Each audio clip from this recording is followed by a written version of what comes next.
दी छोड़ सतगुरु रामपाल जी परमेश्वर जी की जय हो।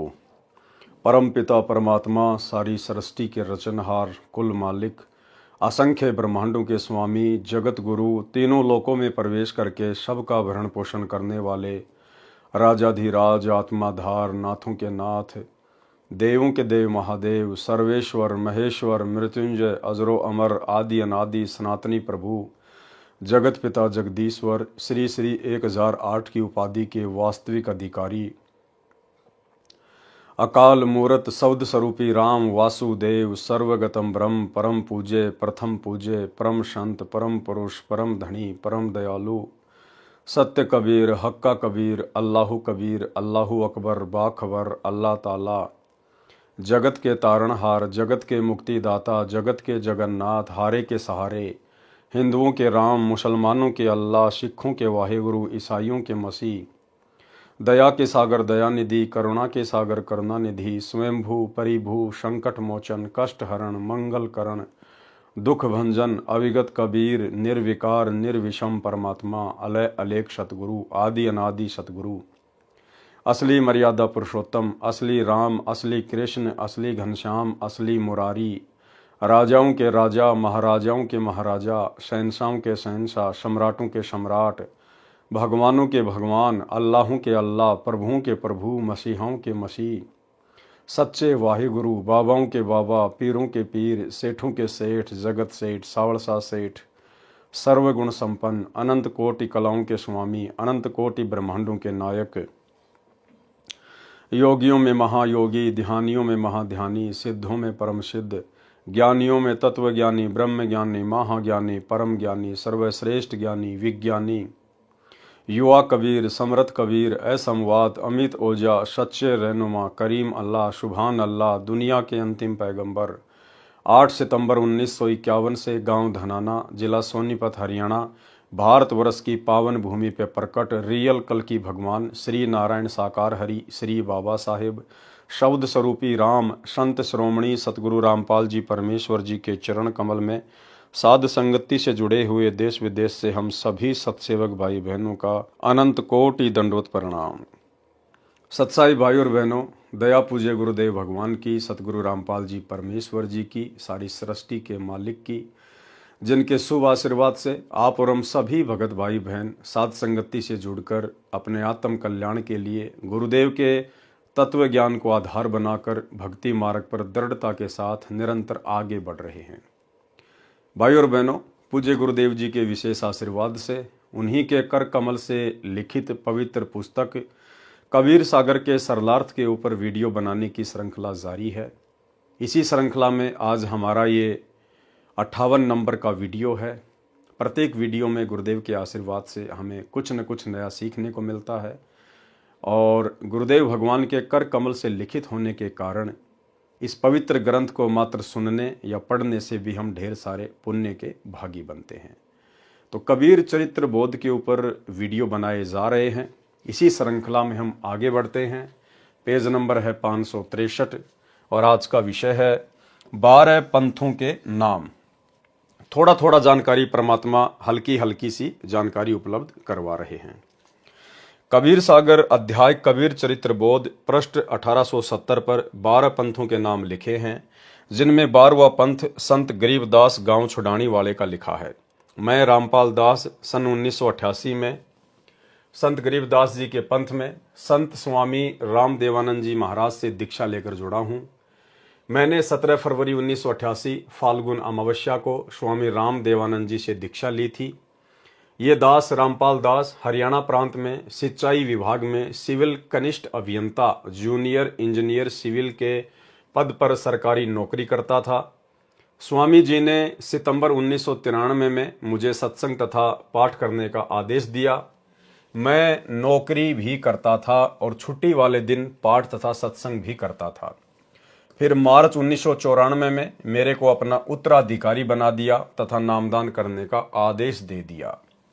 मैं मई 1995 तक तो छुट्टियों में केवल सेवा करता रहा, परंतु मई 1995 में सरकारी नौकरी से त्यागपत्र दे दिया, जो हरियाणा सरकार द्वारा सन 2000 में स्वीकृत किया गया है। नौकरी से त्यागपत्र देकर दिन रात परमेश्वर की सेवा में निकल पड़ा। हजारों की संख्या में नए भगत मेरे शिष्य हो गए। फाल्गुन शुदी प्रथमा एकम विक्रमी संवत 2054 यानी सन 1997 मार्च में परमेश्वर कबीर जी मुझे कुछ समय के लिए एक साधु वेश में मिले तथा कहा कि सार शब्द प्रदान करने का समय उचित है। सार शब्द देना प्रारंभ कर दे। उस समय से पहले न तो मेरे गुरुजी ने किसी को सार शब्द दिया था, केवल मेरे को आदेश हुआ है सार शब्द देने का। कारण यह है कि परमेश्वर कबीर जी ने धर्मदास जी को तो सार शब्द दे दिया था, परंतु उसको आगे किसी को न देने की प्रतिज्ञा करवाई थी। एक चीज ध्यान रखना भाई और बहनों, हमने तो शिक्षा लेनी है, शिक्षा। और निकट भविष्य में जब गुरुदेव भगवान अपनी लीला पूरी करके और अपने सतलोक धाम को चले जाएंगे, उसके बाद हम भाई बहन किसी प्रकार से धोखा ना खा जाएं। यहां एक बात कही गुरुदेव भगवान ने, आप और हम भाइयों ने थोड़ा विचार करना चाहिए उस पर। क्या कह रहे हैं परमात्मा? सन 1997 मार्च में परमेश्वर कबीर जी मुझे कुछ समय के लिए एक साधु वेश में मिले। आप और हम साध संगति से जुड़े हुए भाई बहनों को तो ये पक्का विश्वास हो चुका है, मीन मेघ की संशय की कोई गुंजाइश नहीं है कि परमेश्वर अपने आप को छुपाते हुए इस प्रकार की बातें लिख रहे हैं। अन्यथा सतगुरु रामपाल जी परमेश्वर स्वयं ही कबीर भगवान हैं। और कबीर भगवान को भला मार्च 1997 में और दूसरा कबीर भगवान आके कौन मिलेगा? तो साथ संगति से जुड़े हुए भाई बहनों का कंसेप्ट तो बिल्कुल क्लियर है परमेश्वर को लेकर। अब एक बात यहां गुरुदेव कह रहे हैं कि मार्च 1997 में जब कबीर परमेश्वर मुझे एक साधु के रूप में मिले तो उन्होंने मुझे सार शब्द को आगे देने का आदेश दे दिया। ध्यान से देखिएगा, सन 1997 मार्च में परमेश्वर कबीर जी मुझे कुछ समय के लिए एक साधु वेश में मिले तथा कहा कि सार शब्द प्रदान करने का समय उचित है और सार शब्द देना प्रारंभ कर दे। लेकिन ये गलती भाई और बहनों, गुरुदेव भगवान के इस पृथ्वी लोक से अपनी लीला पूरी करने के बाद सतलोक जाने के उपरांत आप और हमने बिल्कुल भी नहीं करनी है। हमारे जीवन में आज भी गुरु का सर्वप्रथम महत्व है और गुरुदेव भगवान के सतलोक चले जाने के बाद भी गुरुदेव भगवान का ही प्रथम महत्व रहेगा। यदि सतलोक जाने के बाद हमारी परीक्षार्थ पूज्य गुरुदेव भगवान ने उस दाढ़ी मूछ वाली शकल में, जिसको सतलोक आश्रमों से जुड़ी हुई संगत अपना कबीर भगवान मानती है, यदि दाढ़ी मूछ वाले रूप में हमें दर्शन दिए तो भाई और बहनों हमने उनकी किसी भी बात को स्वीकार नहीं करना है। यानी इस पृथ्वी लोक से जब गुरुदेव सतलोक चले जाएंगे, पुण्यात्माओं को नाम दीक्षा देकर कि बच्चों अब तुम मर्यादा में रह के भक्ति करना, मैं ऊपर सतलोक में बैठ के सब कुछ देख रहा हूं, तुम मेरे से एक सेकंड के लिए भी ओझल नहीं हो, दूर नहीं हो, और तुम भी इसी प्रकार से अपने गुरु के ऊपर विश्वास रख के कि मेरा गुरु शब्द रूप में पल पल मेरे साथ में है और जब उनकी आवश्यकता पड़ेगी वे किसी भी समय प्रकट हो सकते हैं और मेरी हर क्रिया को वे पल पल देख रहे हैं। इस प्रकार से तुम्हें भक्ति करनी है।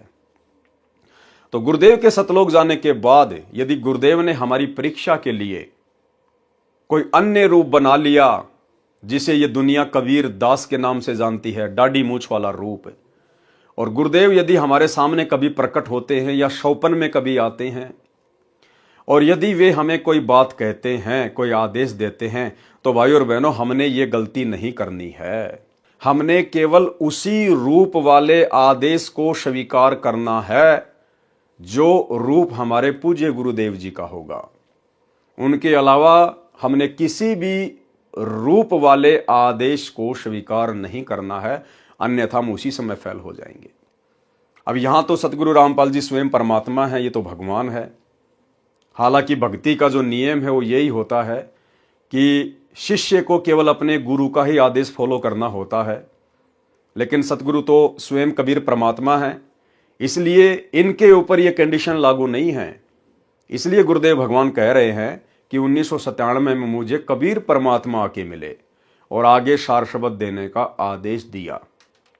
जबकि भक्ति नियम अनुसार तो शिष्य ने अपने गुरु की ही बात माननी पड़ती है, और गुरु यदि पूर्ण है तो शरीर त्यागने के बाद भी शिष्य के समक्ष प्रकट हो जाएगा। लेकिन यहां मामला अलग है, क्योंकि यहां जो आदरणीय राम देवानंद जी थे वे केवल सतगुरु रामपाल जी के मुंह बोले गुरु थे। असल में सतगुरु रामपाल जी उनके सतगुरु थे। और 1997 की बात जो गुरुदेव भगवान कह रहे हैं ये केवल अपने आप को छुपाते हुए, और कबीर सागर में परमात्मा ने 600 साल पहले धर्मदास जी के माध्यम से जो वाणी लिखवाई थी कि जब आवे 5500 पांचा तब ये वचन मेरा होगा साचा, तो उस वाणी को सत्य सिद्ध करने के लिए ये 1997 की घटना का गुरुदेव जिक्र कर रहे हैं। जबकि गुरुदेव भगवान को कोई कबीर परमात्मा किसी भी साधु वेश में आके नहीं मिला, ये स्वयं ही कबीर परमात्मा है। क्योंकि हमारे गुरुदेव यदि कोई बात कहते हैं तो भाई और बहनों गुरुदेव उसके 10-10 प्रमाण सामने रखते हैं। जिस प्रकार ब्रह्मा विष्णु महेश के माता पिता हैं, ब्रह्मा विष्णु महेश नाशवान हैं, ये केवल 3 लोक के भगवान है, इनकी जन्म और मृत्यु होती है, इन सभी बातों के गुरुदेव ने 10-10 प्रमाण दिए। लेकिन मार्च 1997 में सतगुरु रामपाल जी को कबीर परमात्मा साधु वेश में मिले और सार शब्द देकर अंतर ध्यान हो गए, इस बात का आपको कहीं कोई प्रमाण, कहीं कोई सबूत नहीं मिलेगा। और ना हमें चाहिए, क्योंकि हमें पता है कि गुरुदेव लीलामय तरीके से ये बात यहां पर क्यों लिख रहे हैं, अपने आप को छुपाते हुए। तो अब हम भाई बहनों ने समझ में आ जानी चाहिए पूरी लीला इस परमेश्वर की, जितनी हमारे लिए समझना आवश्यक है। यानी गुरुदेव के सतलोक जाने के बाद या गुरुदेव के धरती पर रहते सहते गुरुदेव के अलावा हमने किसी के भी भक्ति आदेश को स्वीकार नहीं करना है, यदि वो आदेश गुरुदेव भगवान के तत्व ज्ञान से, उनके सत्संगों से मेल नहीं खाता है। तो मार्च 1997 में परमेश्वर कबीर जी मुझे कुछ समय के लिए एक साधु वेश में मिले तथा कहा कि सार शब्द प्रदान करने का समय उचित है, सार शब्द देना प्रारंभ कर दे। उस समय से पहले न तो मेरे गुरुजी ने किसी को सार शब्द दिया था, क्योंकि गुरुदेव के मुंह बोले गुरुदेव स्वामी राम देवानंद जी के पास में सार शब्द था ही नहीं, तो भला वे देंगे किसको। केवल मेरे को आदेश हुआ है सार शब्द देने का। कारण यह है कि परमेश्वर कबीर जी ने धर्मदास जी को तो सार शब्द दे दिया था, परंतु उसको आगे किसी को न देने की प्रतिज्ञा कराई थी। धर्मदास जी वृद्ध अवस्था के कारण परिवार मोह में फंसकर प्रतिज्ञा तोड़ना चाहते थे और अपने पुत्र चूड़ामणि को सतनाम तथा सारनाम बताना चाहते थे। तब परमेश्वर कबीर जी ने कहा कि धर्मदास मेरी योजना का नाश मत कर, तेरे पुत्र को मैं दीक्षा दूंगा, मैं ही इसको गुरुपद प्रदान करूंगा। केवल प्रथम मंत्र जो ब्रह्म गायत्री मंत्र है, उस समय केवल 5 नाम ही दिए जाते थे। वे 5 नाम कमलों में बैठे देवी देवताओं के हैं, जो परमेश्वर कबीर जी ने शब्द कर नैनो दीदार महल में प्यारा है में लिखे हैं, तथा वे ही संत गरीबदास जी ने ब्रह्म वेदी नामक अंग में लिखे हैं। परमेश्वर कबीर जी ने ये ही 5 नाम चूड़ामणि जी को दीक्षा में दिए थे। अब सोचो भाई और बहनों, 650 साल पहले परमात्मा ने जिस आत्मा को गुरु पद दिया, जिस आत्मा को निमित्त बनाया, उसको तो केवल बीच बीच के 5 मंत्र ही दे रहे हैं। प्रथम मंत्र भी पूरा नहीं दिया, ना सतनाम दिया, ना सारनाम दिया। फिर भला धर्मदास जी जो अधिकारी नहीं थे, उनको सार शब्द कैसे दे देंगे, उनको सतनाम कैसे दे देंगे। धर्मदास जी को भी केवल बीच बीच के 5 ही मंत्र मिले थे। लेकिन यहां पर गुरुदेव भगवान ने इन बातों का जिक्र करना अति आवश्यक था, ताकि यह सिद्ध हो सके कि ये कबीर परमात्मा इस नाम दीक्षा के प्रोसीजर को 3 चरणों में पूरा करता है। केवल इस बात को सत्य सिद्ध करने के लिए कबीर सागर में इस प्रकार की बातें लिखी हुई है। अन्यथा धर्मदास जी को परमेश्वर जी ने कंप्लीट भक्ति का कोर्स नहीं दिया था, और सार शब्द सार नाम तो उस समय देना ही नहीं था। परमेश्वर ये सार शब्द तो उस आत्मा को देते हैं जो आत्मा स्वयं मिट जाएगी, लेकिन परमेश्वर की मर्यादाओं को खंडित नहीं होने देगी, अपने गुरुदेव के वचन को नहीं तोड़ेगी, वो आत्मा स्वयं टूट जाएगी। जबकि आगे चल के आप देखिएगा धर्मदास जी की क्या हालत हो गई। परिवार मोह में, अपने पुत्र मोह में इस कदर व्याकुल हो गए, परमात्मा के वचन को तोड़ने की सोच बैठे थे। देखिए आगे। तथा वे ही संत गरीबदास जी ने ब्रह्म वेदी नामक अंग में लिखे हैं। परमेश्वर कबीर जी ने यही 5 नाम चूड़ामणि जी को दीक्षा में दिए थे तथा इन्हीं को आगे दीक्षा रूप में देने का आदेश दिया था। चूड़ामणि जी को तो सतनाम जो 2 अक्षर का है, जिसमें एक ओम है तथा एक अन्य मंत्र है, भी नहीं दिया था। यानी चूड़ामणि जी को जो अधिकारी था उसको परमात्मा ने सतनाम भी नहीं दिया था। जब धर्मदास जी अधिक व्याकुल हो गए, कहा कि हे प्रभु, मेरे वंशजों को न तो सतनाम मिला न सार शब्द मिला, इनका कल्याण कैसे होगा? आप तो कह रहे हो कि तेरे 42 वंशों को पार करूंगा। परमेश्वर कबीर जी ने कहा कि जब कलयुग 5505 वर्ष पूरा होगा तब 12वां पंथ चल चुका होगा, जो काल मेरे नाम से चलाएगा। मैं उस 12वें पंथ में चलकर आऊंगा। क्या कह रहे हैं? मैं उस 12वें पंथ में चलकर आऊंगा। और पहले गुरुदेव भगवान जी कर चुके हैं कि ये दास 17 फरवरी 1988 को गरीबदास जी के 12वें पंथ में आदरणीय रामदेवानंद जी से उपदेश प्राप्त करके आ चुका था। तो कबीर कौन हुआ? स्वयं हमारे गुरुदेव भगवान हुए। मैं उस 12वें पंथ में चलकर आऊंगा, तब सर्व सृष्टि दीक्षित होकर भक्ति करके पार होगी, तब तेरे वंशज भी पार होंगे। कबीर परमेश्वर जी ने धर्मदास जी की कमजोरी समझ ली थी। अब बताओ, ऐसी कमजोर आत्मा को जो आगे चलकर अपने गुरु के वचन को तोड़ने जा रही थी, क्या परमात्मा अंतर्यामी नहीं थे? क्या ऐसी आत्मा को परमात्मा वो अनमोल जड़ी बूटी सार शब्द देंगे? कभी नहीं। कबीर परमेश्वर जी ने धर्मदास जी की कमजोरी समझ ली थी। कहा था कि कबीर सागर अध्याय कबीर वाणी में पृष्ठ 137 983 पर, धर्मदास मेरी लाख दुहाई, मूल शब्द कहीं बार न जाई, पवित्र ज्ञान तुम जग में भाखो, मूल ज्ञान गोई तुम राखो।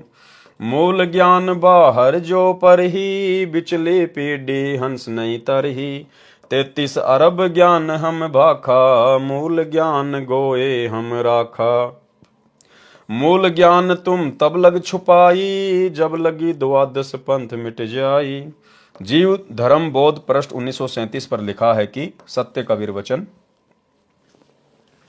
धर्मदास मेरी लाख दुहाई, सार शब्द बाहर ना जाई, सार शब्द बाहर जो परी है, बिचली पीढ़ी हंस नहीं तरी है।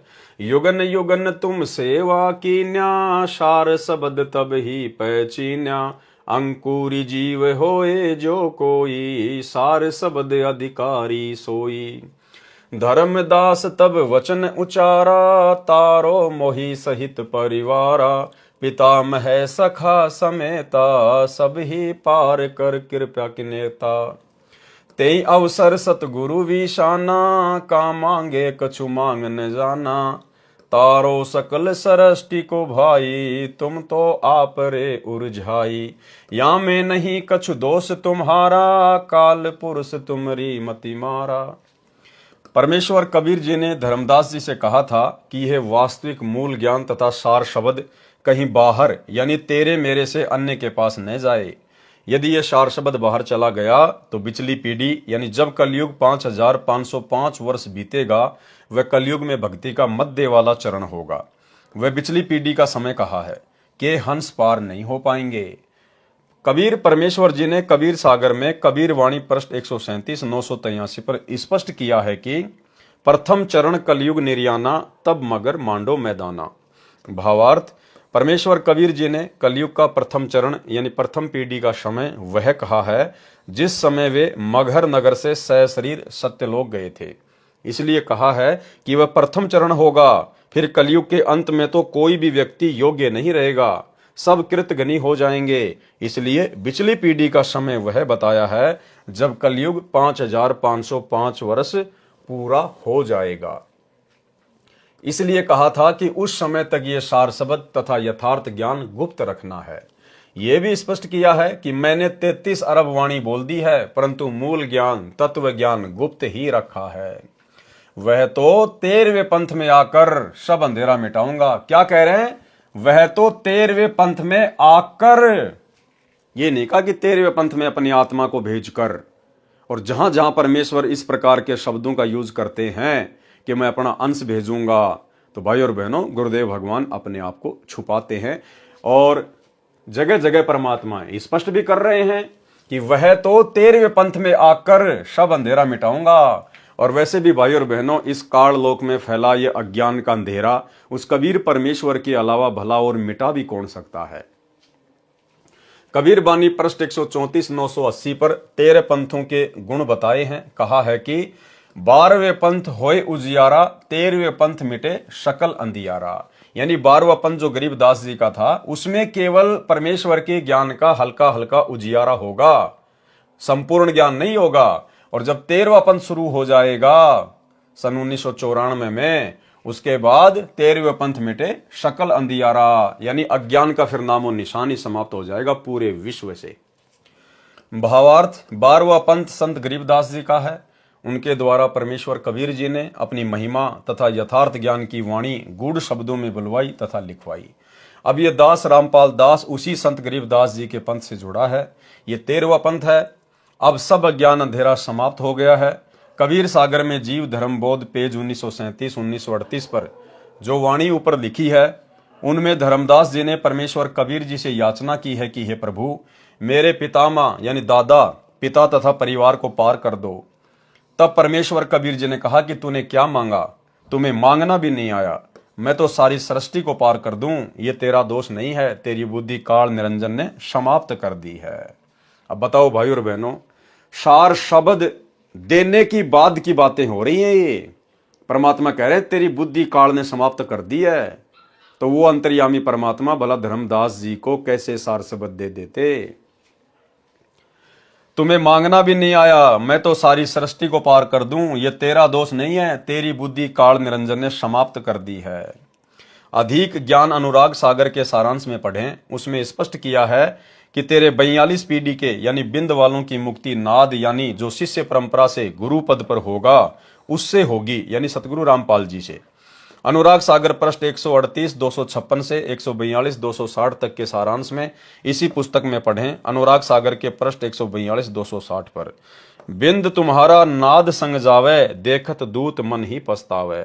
यानी धर्मदास जी की जो वंश परंपरा वाले हैं, जो दामा खेड़ा वाले हैं या अन्य जो नकली कबीर पंथी हैं, वो यदि बिंद तुम्हारा यानी धर्मदास जी का बिंद, धर्मदास जी के वंशज नाद संग जावे। नाद कौन? सतगुरु रामपाल जी परमेश्वर, जो कि शिष्य परंपरा के तहत जिन्होंने 1994 में अपना 13वां कबीर पंथ शुरू किया है। उसके बाद देखत दूत मन ही पछतावे, उसके बाद जो काल के दूत हैं वो मनी मन में पछताएंगे कि ये आत्माएं तो पार हो जाएंगी। परमेश्वर कबीर जी ने जान लिया कि धर्मदास को कोई भी मेरी शिक्षा प्रभाव नहीं कर रही है। अब देखो भाई और बहनों, आपको कितने प्रमाण मिलेंगे कि धर्मदास जी को परमेश्वर ने ओरिजिनल सार शब्द नहीं दिया, ओरिजिनल सार नाम नहीं दिया। यहां बार बार क्या कह रहे हैं गुरुदेव कि धर्मदास के ऊपर मेरी एक भी शिक्षा का असर नहीं हुआ, एक भी शिक्षा का, तो भला कैसे उनको सार नाम दे देते परमात्मा। परमेश्वर कबीर जी ने जान लिया कि धर्मदास को मेरी कोई भी शिक्षा प्रभाव नहीं कर रही है, वृद्ध अवस्था के कारण इसका दिमाग डगमग हो चुका है। तब धर्मदास जी को परमेश्वर कबीर जी उड़ीसा में उस स्थान पर ले गए जहां परमेश्वर कबीर जी ने पत्थर के चोरा यानी चबूतरे पर बैठकर समुद्र को रोककर जगन्नाथ का मंदिर टूटने से बचाया था, जिसे अब जगन्नाथपुरी के नाम से जाना जाता है। धर्मदास जी को वहां ले जाकर परमेश्वर कबीर जी ने ज्ञान पुनः दृढ़ किया। बार बार मन में दोष आने से कि नाम बता दूं अपने परिवार को, जो परमेश्वर कबीर जी यानी गुरु जी की आज्ञा का उल्लंघन करने का विचार था, उससे वे नाम रहित हो चुके थे। उड़ीसा में धर्मदास जी के पुनः तीनों नाम शुद्ध किए। तब धर्मदास जी सचेत हुए और परमेश्वर कबीर जी से कहा कि हे प्रभु, वृद्ध अवस्था के कारण मेरा मन डगमग हो जाता है, मैं कभी गलती करके ये गुप्त भेद अपने परिवार को बता दूंगा, मुझे सतलोक भेज दो, मैं परिवार मोह में फंसा हूं। अब बताओ, सार शब्द तो परमात्मा उस आत्मा को देते हैं जो परिवार मोह से बिल्कुल बाहर निकल जाता है, जिसकी सुरती सतलोक में लग जाती है, जिसको भक्ति और अपने गुरु के अलावा कुछ भी दिखाई नहीं देता। और धर्मदास जी अपनी कितनी बड़ी कमजोरी सिद्ध कर रहे हैं कि भगवान मुझे सतलोक भेज दो, मैं तो बूढ़ा हो गया, मेरा दिमाग डगमग हो गया, मैं कभी भी आपका ये गुप्त भेद अपने वंशजों को बता दूंगा। तो ऐसी आत्मा को भला कैसे परमात्मा वो अनमोल नाम देंगे। तब परमेश्वर कबीर जी ने धर्मदास जी के परिवार के समक्ष, यानी उस समय चूड़ामणि पुत्र तथा पत्नी आमिनी देवी भी उपस्थित थे, जीवित को पृथ्वी में समाधि दे दी, यानी जीवित को मिट्टी में दबा दिया। अब यहां कुछ एक भगत भाई बहनों को शंका हो जाती है कि भाई जब धर्मदास जी को परमात्मा ने जीवित ही मिट्टी में दबाया तो धर्मदास जी को तो बड़ी तकलीफ हुई होगी, उनकी तो श्वासें रुक गई होंगी, वो तो तड़प तड़प के मरे होंगे। परमात्मा ने ऐसा क्यों किया? भगवान तो वैसे भी शरीर छुड़वा सकता था। तो भाई और बहनों, हमने अपने गुरुदेव भगवान की, अपने परमात्मा की किसी भी लीला पर संदेह व्यक्त नहीं करना चाहिए। परमेश्वर का कोई भी कार्य होता है वो लीलामय होता है। आपको दो उदाहरण देते हैं। सबसे पहला उदाहरण तैमूर लंग का। जब तैमूर लंग को परमेश्वर ने खाना खाते खाते तैमूर लंग की माँ की प्रार्थना पर कि महाराज जी दया करो, हम बहुत गरीब हैं, थोड़ा धन दे दो, तो परमेश्वर ने एक लोहे की सांकल उठाई और तैमूर लंग की पीठ में जोर जोर से सात मारी। और तैमूर की माँ ने सोचा कि ये महात्मा तो पागल है, कोई पागल, इतना सोचा ही था, परमात्मा अंतर्ध्यान हो गए। बाद में तैमूर लंग ने बताया कि माँ, आपने बाबा के बारे में ऐसा नहीं सोचना चाहिए था। हे माँ, जब वो बाबा मेरी पिटाई कर रहे थे, मुझे तो पता भी नहीं चल रहा था कि बाबा मेरी पिटाई कर रहा है, मुझे तो महसूस ही नहीं हुआ। सबसे पहला उदाहरण तो ये। दूसरा उदाहरण आपको एक भगत का इंटरव्यू सुनाते हैं, भगत करमवीर दास, झज्जर, हरियाणा से। काफी समय पहले से गुरुदेव भगवान से जुड़ चुका था और उसको कोई बीमारी हो गई, कोई तकलीफ हो गई शरीर में, और डॉक्टर जब उसके शरीर से मवाद निकालते थे इंजेक्शन से तो उसको भयंकर पीड़ा होती थी, भयंकर पीड़ा, चिल्लाता था। एक समय उसने परमात्मा से अर्ज करी, अरदास करी कि हे परमेश्वर दया करो, दया करो। तो गुरुदेव भगवान ने उसको दर्शन दिए और परमेश्वर ने कहा कि बेटा ले तू ये मंत्र जाप करना जिस समय वो डॉक्टर तेरी मवाद निकालने के लिए आए। उसने ऐसा ही किया। जिस समय डॉक्टर आए उसने वो शब्द उच्चारण किया जो भी गुरुदेव भगवान ने उसको दिया, और उसके बाद उसको महसूस भी नहीं हुआ कि डॉक्टरों ने कब मेरे शरीर से मवाद निकाल ली है। डॉक्टर भी हैरान कि भाई आज आप चिल्लाए क्यों नहीं, आप रोए क्यों नहीं, आपको तो हम लोग जो है पकड़ पकड़ के मवाद निकाला करते थे और आज हमने उसी प्रोसीजर से मवाद निकाली है और आपको महसूस भी नहीं हुआ।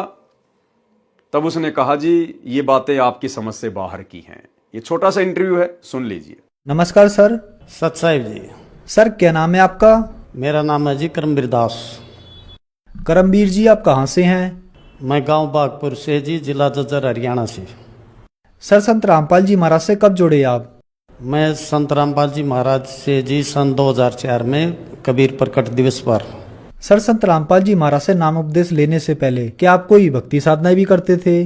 जी हमको किसी भी पंथ से नहीं जुड़े थे। एक गांव में दादा धुनियाड़ा की मंडी थी जी, वहाँ पर मंगलवार को जोत लगाते थे, प्रसाद चढ़ाते थे जी। वैसे मैं गुड़गामा भी गया, हमारे पास बेरी देवी का मंदिर है, वहाँ भी धोख मारते थे जी। मेन मतलब हम किसी की पूजा नहीं करते थे जी। सर जी उनकी हमें भक्ति का उनका ज्ञान ही नहीं था। हम देवी की पूजा करते थे, कढ़ाई करते थे, लेकिन देवी का असली मंत्र का भी नहीं पता था। तो उनसे लाभ क्या होता हमें? कुछ भी नहीं जी। सर संत रामपाल जी महाराज से नाम दीक्षा लेने के बाद आपको क्या लाभ हुए? संत रामपाल जी महाराज से नाम लेने के बाद जी बहुत फायदे हुए जी। पहला फायदा तो यही हुआ मेरे को कि मैं 2006 में जब करोथा कांड आर्य समाज ने किया तो जी आर्य समाज जी मेरी परचून की दुकान थी, गांव में अकेला था और धूम्रपान की कोई चीज़ न रखने के कारण मैं गांव में प्रसिद्ध था। मेरे को यही बोलते थे भाई रामपाल की दुकान पर जाएंगे, तो गैल पढ़ लिए जी। मैंने जी नाम खंडित कर दिया तो एक ने मेरे पे गाल दी जी और मैं बहुत तगड़ा बीमार हो गया। उससे पहले मेरी भविष्यवाणी हो रही थी कि जब आप 42 साल के हो जाएंगे तो आपकी डेथ हो जाएगी, लेकिन वो भविष्यवाणी मैं भूल गया था जी। तो गाल गलने के बाद में मैं इतना बीमार पड़ गया जी, मेरे को पता ही नहीं मेरे साथ क्या हो रहा है। कहीं से भी दवाई लो जी, कोई भी दवाई असर नहीं करे। तो मैं एक दिन गुरुजी ने रात को 12 बजे जब काल कहते हैं कि ये तपशिला पर भूनता है, तो मेरे को महसूस हो रहा था जी, मेरे को मन बिल्कुल नंगा और तपशिला पर काल मेरे को भून रहा था। गुरुजी ने आकर मेरे हाथ पकड़ कर उठाया और कहा, बेटे क्या कर रहे हो? क्या करूं गुरुजी, कि मेरे साथ बंदर गैल पड़ लिए, इसलिए मैंने नाम खंडित कर दिया जी। गुरुजी ने कहा, जी आपको पहले ही सूचित किया गया था कि 2006 में एक तूफान आएगा, लेकिन हम तुच्छ बुद्धि जीव उसको नहीं समझ सके जी।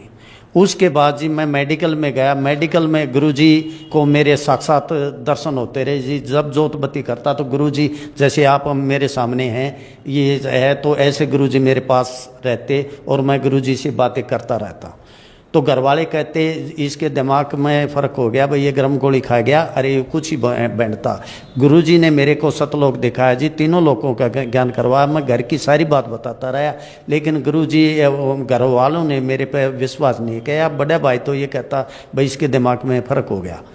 जब मैंने कहा कि आपने गरीबदास की वाणी सुनी है, गरीबदास को भी बावला बता दिया था, इस क्या कर ले इस दुनिया साणी को, तो मैं सच बोल रहा हूँ, लेकिन मेरे को विश्वास, मेरी बात पर विश्वास नहीं किया। जब मेरे को मेडिकल रोहतक में ले जाया गया तो मेरे कमर में पानी बता दिया जी। पहले दिन पानी निकालने लगे तो जी पानी नहीं निकला। गुरुजी संत रामपाल जी के दर्शन हुए, वो मेरे साथ में खड़े हो गए, मेरे से टीचर के पास मैं पड़ा हुआ था।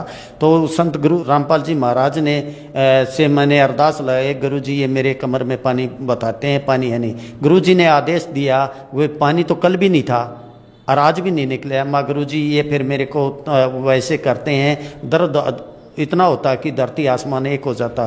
तो संत रामपाल जी महाराज ने मेरे को एक विधि बताई, मैं अपने आपे से, अपने शरीर से बाहर हो गया। अब भाई जब भी ये क्रिया करते हैं, ये अपना काम करते हैं, इनके कार्य में बाधा मत डालो, और जो करते कर रहे हैं, जो आपकी बीमारी थी वो मैंने काट दी, अब तो ये अपनी क्रिया करने दो। अगले दिन जी फिर मेरे को पानी की चेकिंग के लिए गए। मैंने डॉक्टर से कहा, माँ डॉक्टर साहब मेरी पर्ची पर लिख दो, मेरे कमरे में पानी नहीं है।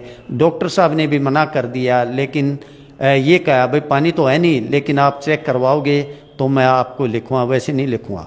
फिर मेरे गुरुजी संत रामपाल जी द्वारा बताई विधि मेरे याद आई, मैंने कहा जी निकाल लो। बेंच पर लेट गया और गुरुजी के ने जो विधि बताई थी संत रामपाल जी महाराज ने, उस विधि का मैंने स्मरण किया। तो उन्होंने पानी निकाला, पानी निकला नहीं। मेरे को पता नहीं मेरे साथ क्या हो रहा है। तो जब वो कहे, बड़ा भाई था, छोटा लड़का था जी, तो वो कहने लगे चल भाई उठ। तो मैं हंस रहा था, तो वो कहने लगे भाई कल तो तू किलकी मार के रो रहा था, आज तू हंस रहा है। मैंने उनको यही कहा, आज मेरे पास कोई शक्ति थी, मालिक मेरे साथ में खड़े थे, उन्होंने मेरे को ये दिया, मेरे को किसी प्रकार का भी कोई दर्द नहीं हुआ। तो भाई और बहनों, आप लोगों को यकीन हो जाना चाहिए, जब ये परमात्मा अपनी लीला करता है तो लीला को कोई समझ भी नहीं पाता है। तो हमने अपने गुरुदेव भगवान की किसी भी बात के ऊपर संशय या संदेह व्यक्त नहीं करना चाहिए। परमात्मा जो करते हैं वही करते हैं जो उनको उचित लगता है, तो हमने कोई संदेह नहीं करना चाहिए। पुण्यात्माओं, विचार करो, सतनाम तथा सार शब्द सुरक्षित रखने के लिए अपनी प्यारी आत्मा धर्मदास जी को भी जीवित पृथ्वी में दबा दिया, तो वे मंत्र कितने महत्वपूर्ण हैं। जैसा कि धर्मदास जी से परमेश्वर कबीर जी ने कहा है, जीव धर्म बोध पृष्ठ 1934 पर, युगन युगन तुम सेवा कीन्या, ताते सार शब्द में चीन्या। भावार्थ, हे धर्मदास, तुमने युगों युगों भक्ति की है, तब तुझे ये सार शब्द समझ में आया है, तब ही ये तुझे मिला है। तो हे प्रिय पाठकों, विचार करो, आप पिछली पीढ़ी में जन्मे हो और जिन्होंने दीक्षा ले ली और अब सार शब्द भी मिल चुका है, तो आप कितने पुण्यकर्मी हो। इसलिए ये दीक्षा लेकर मर्यादा में रहकर भक्ति करके कल्याण करवाना। संत गरीबदास जी ने कहा है कि ये संसार समझदा नाही, कहंदा शाम दोपहरे नू, गरीबदास ये वक्त जात है, रो गए इस पैरे नू। कबीर चरित्र बोध पृष्ठ 1870 पर 12 पंथों के नाम लिखे हैं। नंबर 1, नारायण दास का पंथ। वास्तु में यह चूड़ामणि वाला पंथ है जो धर्मदास के वंश द्वारा दामाखेड़ा में चलाया जा रहा है। पूरा विवरण इसी पुस्तक में कबीर बाणी के पृष्ठ 134 980 से 137 983 तक के सारांश में पढ़ें, जिस पर पहले वीडियो बन चुका है। कृपया देखें कबीर सागर की अध्याय कबीर चरित्र बोध के पृष्ठ 1870 की फोटोकॉपी, जिसमें 12वां पंथ गरीबदास जी का है। ये सत्य है। दूसरा, जागू यानी यागू दास ये भी ठीक है, शेष सब सत्य हैं, परंतु प्रथम नारायण दास गलत है, क्योंकि नारायण दास ने तो परमेश्वर कबीर जी का ज्ञान स्वीकार ही नहीं किया था। वे तो आजीवन श्री कृष्ण पुजारी रहे थे। आज भी बांधवगढ़ में श्री कृष्ण जी का मंदिर विद्यमान है। ये उसकी फोटोकॉपी है जो गुरुदेव भगवान ने यहाँ पर लगाई है। कबीर चरित्र बोध पृष्ठ 1871 पर महाप्रलय का वर्णन गलत है। यथार्थ वर्णन इसी पुस्तक में पृष्ठ 71 से 77 तक पढ़ें, जिसके ऊपर पहले वीडियो बन चुके हैं। कबीर चरित्र बोध पृष्ठ 1874 से 1876 तक कबीर जी का सत्यलोक गमन का वर्णन है। ये बहुत ठीक है। यथार्थ जानकारी कृपया आगे पढ़ें। कबीर चरित्र बोध पृष्ठ 1876 पर लिखा है कि कबीर जी का आदि में यानी पहले कोई शरीर नहीं था तथा न अंत में मगर में कोई शरीर था। वह तेज पुंज का प्राकाट्य था। लेखक का भावार्थ है कि कबीर जी निराकार हैं। कबीर चरित्र बोध पेज 1884-1885 पर कबीर जी के लोक और हंसों का वर्णन गलत है। लिखा है कि जब मुक्त हंस सतलोक में जाता है तो उसके शरीर का प्रकाश करोड़ों सूर्य तथा चांद से भी अधिक हो जाता है। यह गलत वर्णन है। यथार्थ ज्ञान यह है कि एक मुक्त हंस के शरीर का कुल प्रकाश 16 सूर्यों के समान होता है। कबीर चरित्र बोध पेज 1886 पर लिखा है कि जब संसार से मुक्त होकर जीव शतलोक में प्रवेश करता है तो वहां के हंस यानी जीव नीचे से गए हंसों की आगवानी के लिए सतलोक से बाहर निकलते हैं, गले मिलते हैं, प्रसन्न होकर कहते हैं कि बहुत दिनों से बिछुड़े हंस आज हमसे मिले हैं। सब मिलजुल कर सत्य पुरुष के दर्शन कराने को लेकर जाते हैं। सत्य पुरुष के निकट जाकर दंडवत प्रणाम करते हैं। शतलोक में वास यानी निवास करते हैं। आओ विचार करें। एक तरफ तो कबीर पंथी कहते हैं कि शतलोक में सत्य पुरुष केवल प्रकाश है, साकार नहीं है। फिर सत्य पुरुष के दर्शन करना, उसके निकट जाकर दंडवत प्रणाम करना, ये भी लिखा है। फिर लिखा है कि जब नीचे से मुक्त सतलोक जाते हैं तो वहां के निवासी सतलोक से बाहर निकल कर आते हैं। क्या सतलोक कोई चूहों का घर या बिल है? उससे निकल कर बाहर आते हैं। यह है उआबाई का ज्ञान जो अनुभवहीन व्यक्तियों द्वारा कहा गया है। यथार्थ ज्ञान आप जी इसी पुस्तक में सृष्टि रचना में पढ़ें। कबीर चरित्र बोध में आप जी ने सत्य तथा असत्य ज्ञान पढ़ा। कबीर चरित्र बोध तो बहुत है, परंतु यहां लिखने लगूं तो इतनी मोटी पुस्तक और तैयार हो जाएगी, इसलिए यह अलग से लिखी जाएगी। फिर भी परमेश्वर को पहचानने के लिए पर्याप्त विवरण लिखा है। प्रभु कबीर जी का मगर से सशरीर सतलोक गमन तथा सूखी नदी में नीर बहाना। उसके बाद इस भ्रम को तोड़ने के लिए कि जो मगर में मरता है वह गधा बनता है और काशी में मरने वाला स्वर्ग जाता है, बंदी छोड़ कहते हैं कि सही विधि से भक्ति करने वाला प्राणी चाहे वह कहीं पर भी प्राण त्याग दे, वह अपने सही स्थान पर ही जाएगा। इस प्रकार भाइयों और बहनों, आज गुरुदेव भगवान की गैर हाजिरी में आप यदि मर्यादा में है और सही भक्ति कर रहे हैं तो आपने कहीं भी किसी भी सतलोक आश्रम में जाकर धक्के खाने की आवश्यकता नहीं है। परमात्मा शब्द रूप में पल पल आपके साथ है। यदि आप मर्यादित हैं तो, यदि आप गुरु को परमात्मा मान रहे हैं तो परमेश्वर आपके घर पर, आपके घट में पल पल विराजमान है। उन अज्ञानियों का भ्रम निवारण करने के लिए कबीर साहिब ने कहा कि मैं मगर में मरूंगा और सभी ज्योतिषी वाले देख लेना कि मैं कहां जाऊंगा, नरक में जाऊंगा या स्वर्ग से भी ऊपर सतलोक में। कबीर साहिब ने काशी से मगर के लिए प्रस्थान किया। वीर सिंह बघेला और बिजली खान पठान ये दोनों ही सतगुरु के शिष्य थे। वीर सिंह ने अपनी सेना साथ ले ली। अब देखना भाइयों और बहनों, वीर सिंह को भी भला कैसे सार शब्द मिला होगा। जब धर्मदास जी को नहीं दिया तो वीर सिंह को कहां से दिया होगा। लेकिन परमेश्वर ने जो जिक्र किया है कि फिर उसको सार शब्द दिया, केवल यह सत्य साबित करने के लिए कि कबीर परमात्मा 650 साल पहले 3 चरणों में नाम दीक्षा दिया करते थे। अन्यथा आप जी वीर सिंह बघेल की हरकतें अब आप देखेंगे तो आपकी समझ में आ जाएगा कि सार शब्द लेने के बाद भला ऐसी हरकतें कौन कर सकता है। अपने गुरु को शरीर में कौन मान सकता है। वीर सिंह ने अपनी सेना साथ ले ली कि कबीर साहेब वहां पर अपना शरीर छोड़ेंगे। इस शरीर को लेकर हम काशी में हिंदू रीति से अंतिम संस्कार करेंगे। यदि मुसलमान नहीं मानेंगे तो लड़ाई करके सब को लाएंगे। सेना भी साथ ले ली। अब इतनी बुद्धि है हमारी। कबीर परमेश्वर जी हर रोज शिक्षा दिया करते थे कि हिंदू मुसलमान दो नहीं है। अंत में फिर वही बुद्धि क्या कह रहे हैं। कबीर परमेश्वर जी हर रोज शिक्षा दिया करते थे कि हिंदू मुसलमान दो नहीं है, अंत में फिर वही बुद्धि। सन 1994 से गुरुदेव रोज यही ज्ञान दे रहे हैं कि जीव हमारी जाति है, मानव धर्म हमारा, हिंदू मुस्लिम सिख ईसाई धर्म नहीं कोई न्यारा, सब एक परमात्मा के बच्चे हैं। उसके बावजूद भी सतलोक आश्रम मैनेजमेंट हरियाणा की वही कुबुद्धि। मध्य प्रदेश में बजरंग दल वालों ने, विश्व हिंदू परिषद वालों ने बांग्लादेश के मुसलमानों के खिलाफ अपना रोष प्रकट किया, धरने प्रदर्शन किए और दुर्बुद्धि के शिकार सतलोक आश्रम मैनेजमेंट हरियाणा वाले, इनके कोऑर्डिनेटरों ने संगत को इकट्ठा किया और बांग्लादेश के मुसलमानों के खिलाफ विरोध प्रदर्शन में विश्व हिंदू परिषद और बजरंग दल वालों के साथ में बैठा दिया।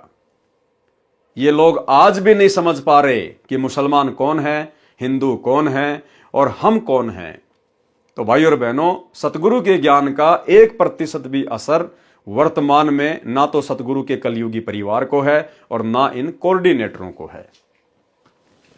कबीर परमेश्वर जी हर रोज शिक्षा दिया करते कि हिंदू मुसलमान दो नहीं है, अंत में फिर वही बुद्धि। उधर से बिजली खान पठान को पता चला कि कबीर साहब यहां पर आ रहे हैं। बिजली खान पठान ने सतगुरु तथा सर्व आने वाले भक्तों तथा दर्शकों की खाने तथा पीने की सारी व्यवस्था की और कहा कि सेना तुम भी तैयार कर लो, हम अपने पीर कबीर साहिब का यहां पर मुसलमान विधि से अंतिम संस्कार करेंगे। कबीर साहिब के मगर पहुंचने के बाद बिजली खान ने कहा कि महाराज जी स्नान करो। कबीर साहिब ने कहा कि बहते पानी में स्नान करूंगा। बिजली खान ने कहा कि सतगुरुदेव यहां पर साथ में एक आमी नदी है, वह भगवान शिव के श्राप से सूखी पड़ी है, उसमें पानी नहीं है। जैसी व्यवस्था दास से हो पाई है पानी का प्रबंध करवाया है, आपके स्नान के लिए प्रबंध किया है, लेकिन संगत बहुत आ गई, इनके नहाने की तो बात नहीं बन पाएगी। पीने का पानी पर्याप्त मात्रा में बाहर से मंगवा रखा है। कबीर साहिब ने कहा कि वह नदी देखे कहां पर है।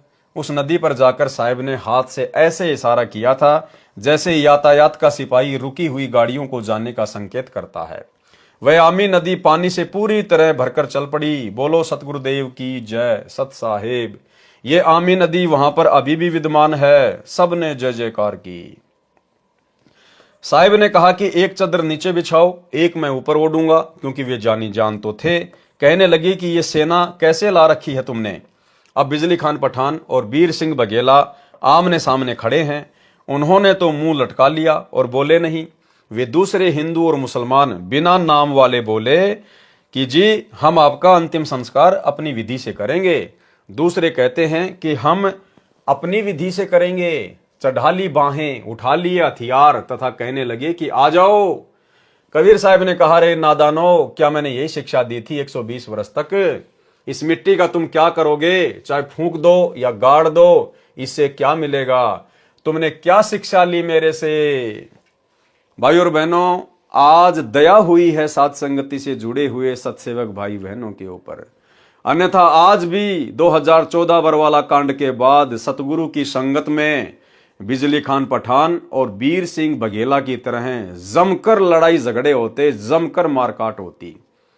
यदि अपने सत्सेवक बच्चों पे परमात्मा ज्ञान की रजा ना बख्शते तो हम जहां जहां भी साथ संगतियां रखते थे, जहां जहां भी हम समागम करते थे, गुरुदेव को भोग लगाते थे, ज्ञान आधार से चर्चा करते थे, तो सतलोक आश्रम मैनेजमेंट हरियाणा को यह रास नहीं आता था।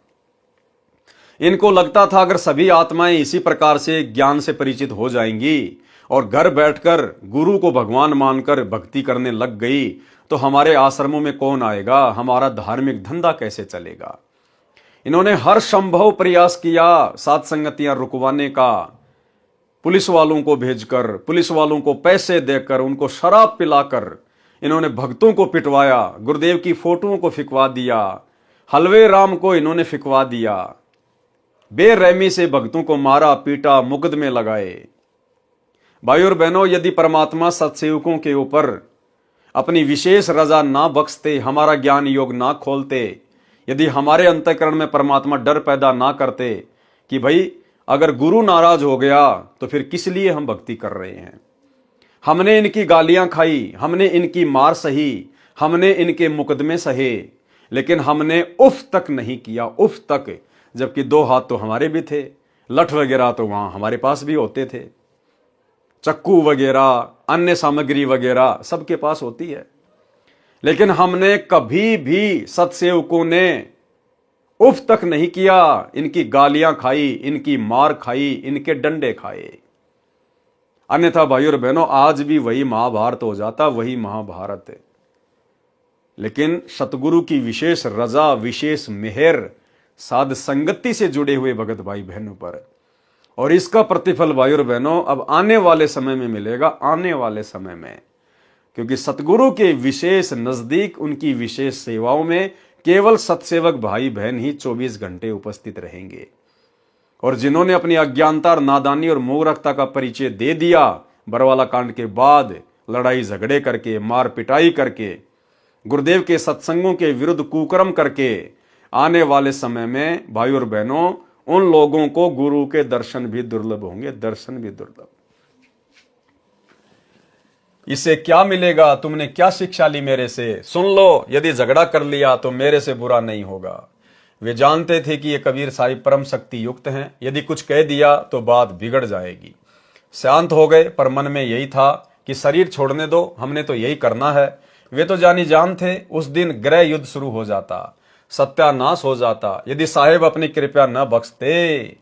कबीर साहिब ने कहा कि एक काम कर लेना, तुम मेरे शरीर को आधा आधा काट लेना, परंतु लड़ना मत। ये मेरा अंतिम आदेश सुन लो और मानो। इसमें जो वस्तु मिले उसको आधा आधा कर लेना। महीना माघ शुक्ल पक्ष तिथि एकादशी विक्रमी संवत 1575 1575 सन 1518 को कबीर साहिब ने एक चदर नीचे बिछाई और एक ऊपर ओढ़ ली। कुछ फूल कबीर साहिब के नीचे वाली चदर पर 2 इंच मोटाई में बिछा दिए। थोड़ी सी देर में आकाशवाणी हुई कि मैं तो जा रहा हूं सतलोक में, सुरग से भी ऊपर, देख लो चद्दर उठाकर, इसमें कोई शव नहीं है। जो वस्तु है वे आधी आधी ले लेना, परंतु लड़ना नहीं। जब चद्दर उठाई तो सुगंधित फूलों का ढेर शव के समान ऊंचा मिला। बोलो सतगुरुदेव की जय, सत साहिब। अब सोचिए भाई और बहनों, जिस वीर सिंह बघेल की हरकत के कारण उसका गुरु अंत में महादुखी होके सतलोक गमन से पहले ये शब्द कह रहा है कि ये मेरा अंतिम आदेश है, मेरी अंतिम पुकार है, लड़ना मत, मेरे शरीर को काट लेना। भला उस वीर सिंह बघेल को परमात्मा ने कैसे सार शब्द दिया होगा? वीर देव सिंह बघेल और बिजली खान पठान एक दूसरे के सीने से लगकर ऐसे रोने लगे जैसे कि बच्चों की मां मर जाती है। अब भाई रोने से क्या फायदा? अब चिल्लाने से क्या फायदा? अब पछताने से क्या फायदा? जब समय था उस समय सतगुरु को पहचानते, सतगुरु की शिक्षाओं पे चलते, अमल करते। अब सतगुरु के जाने के बाद तुम कितने बड़े भगत बन जाओ, तुम कितने पश्चाताप करो, उन चीजों का कोई लेना देना नहीं होता। फिर तो वहां पर रुदन मच गया। हिंदू और मुसलमानों का प्यार सदा के लिए अटूट बन गया। एक दूसरे को सीने से लगाकर हिंदू और मुसलमान रो रहे थे।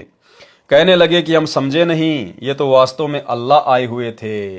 और यही गलती, यही पश्चाताप आने वाले दिनों में सतलोक आश्रम मैनेजमेंट हरियाणा, गुरुदेव का कलयुगी परिवार, ये कोऑर्डिनेटर और इन सतलोक आश्रमों से जुड़ी हुई तमाम संगत को होने वाला है कि भाई यदि हम भी समय रहते साध संगति से जुड़ जाते, अपने गुरु को भगवान मान के, घर को आश्रम बना के, ज्ञान को आधार बना के भक्ति करते, तो हमारा जीवन सफल हो जाता। लेकिन भाई अब तो कुछ भी हाथ नहीं आया।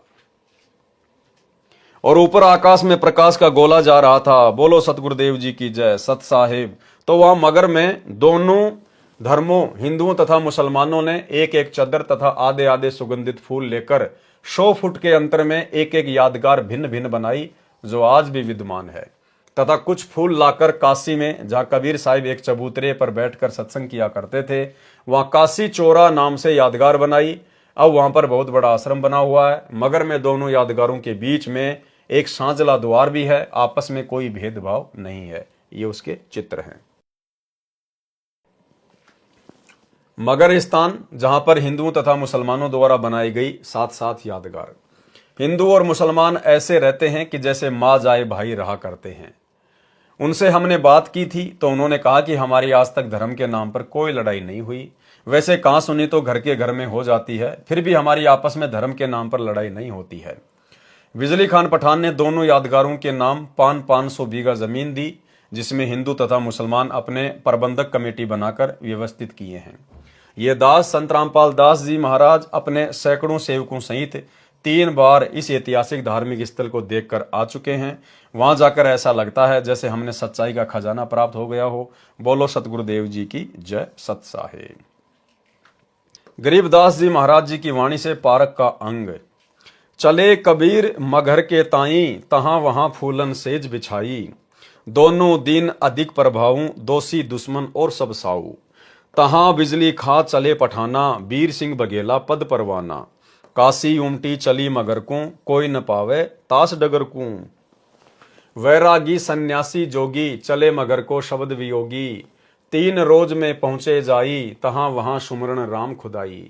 दहू दीन है बाहा जोरी, शस्त्र बांधी लिए भय गोरी। वह गाड़े वह जारन कहीं, दोनों दिन अधिक सो फही।